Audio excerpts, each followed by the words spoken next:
O'simliklardan efir moylarini ajratib olish ekan bugungi mavzu. Endi bu yerda dastlab suv bug'i bilan haydash qurilmasini yig'ib olamiz. Buning uchun bizlar kolba, keyin suv bug'i bilan haydash uchun maxsus shisha kapillyarlardan tayyorlab qo'yibmiz.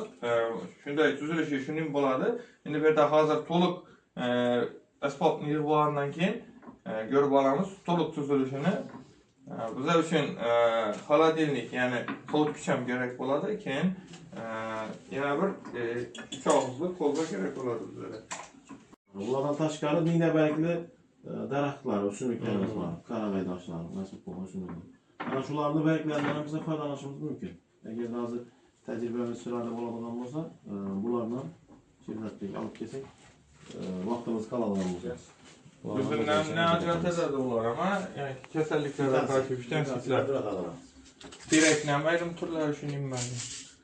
Birlari bakteriya chaqiradi-da, changchilik nalar. Teraklar.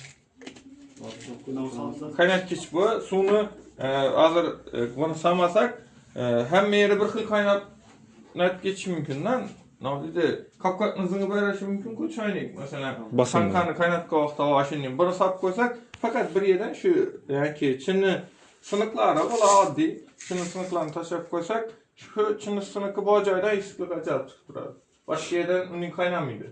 Faqat Çaynikdagi holat oddiy çaynik moddani bug'i tashqi tomondan suv masalan hozir temperaturasi 10 gradusga yaqindir. Eng yani sovuq yoki issiq bo'ladi desak, o'rtacha 10 gradusga gap turgan suvimiz 10 gradus bo'ladi. Bizlar bu holatda suvni bu holati 100 gradusdan uzoqroq bo'ladi. Uning ichida trubka o'tgan, shu trubkadan buxor harakatlanadi, tashqi tarafdan, ya'ni sovuq suv aylanib turadi. Haroratni farqi, ya'ni integrali hisoblanib, bu yerda kondensatlanadi. Bu qaytadan suyuq holatga o'tadi. Shunga asoslangan jarayonimiz. Ko'rib bo'lasizlar. Hop. 115 Böyle tushirdik. Gram. Soldik. Çekelim.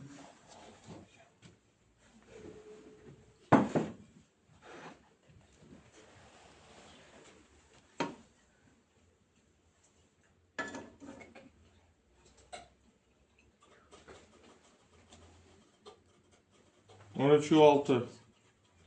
Orası 6 gram. 14 desek ham bo'ladi. Sizlar ham qarashib qaranglar. Biringiz tutib tursangiz ham.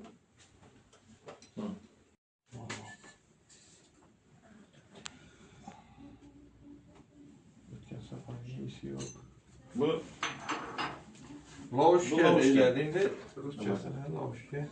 Nalani O'zbekchasi buni hozir narsani tushuntiramiz. Hech nomi maqsadda ishlatiladi. lavashka. Qizlar.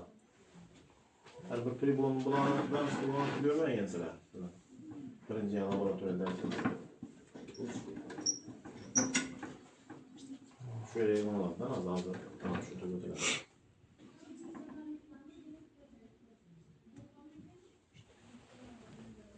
Her bir jarayonu dikkat bilen kuzatib turmadan sizlarning qo'llaringizni ko'rsangiz ham bo'ladi. Sizlar chayqamaysiz. Faqat benim kuzatib turmadan. Demek jarayon bu yerda. Jarayonda suv qaynab bu holatda chiqib turibdi. Ya'ni biz shisha naychamiz orqali suv hozir kolba içine tushib turibdi. Kolba qaynar suv hisobına, harorat hisobına bizada efir moylangiz issiq suvda eriydidan ishatadi. Lavashka orqali sovuq vera chiqadi. Verda chiqqanda endi холодильникda jarayonda sizlar aytib o'tdik, buni vazifasi issiq bug'ni sovutib o'tirib berish. Sovutgan holatda to'g'ridan to'g'ri kolbani o'zini o'ylaydigan bo'lsak, biz ajratib chiqib turgan suv bug'i bilan efir moyimiz kolba ochadi qaytib.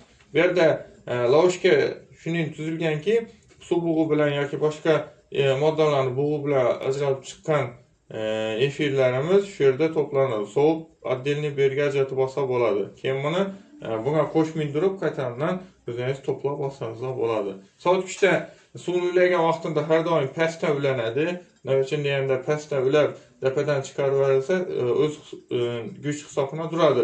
Suvni dapada ulasangiz, pastda ya'ni bosim hisobına pastda tez oqib ketadi. Suv sarfi ko'p bo'ladi. Şunun için həmmə joyi dolub duruş üçün pəstdən suyunu ilaq qoyamız. Ana ucu suyunu buğu bilən müşün moyları Hələ getməz başlandı. İndi dəstəbki yəni dəstəbki porsiyalarımızda səl kəmraq çıxışı mümkün. Keyincisində yaxşı çıxadı keyinki porsiyalarda.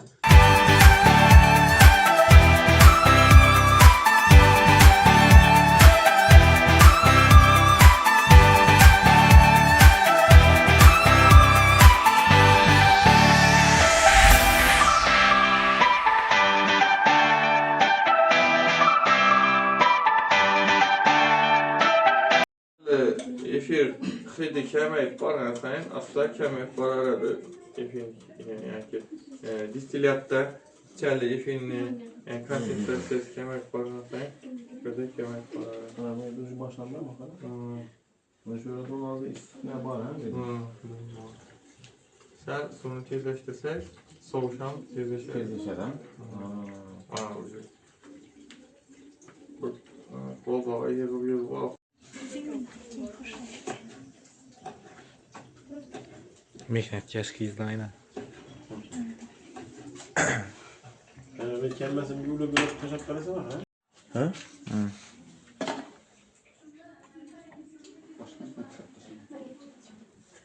Dur ağzımı yapıştırayım. Yok bunu tutamadım. Ona.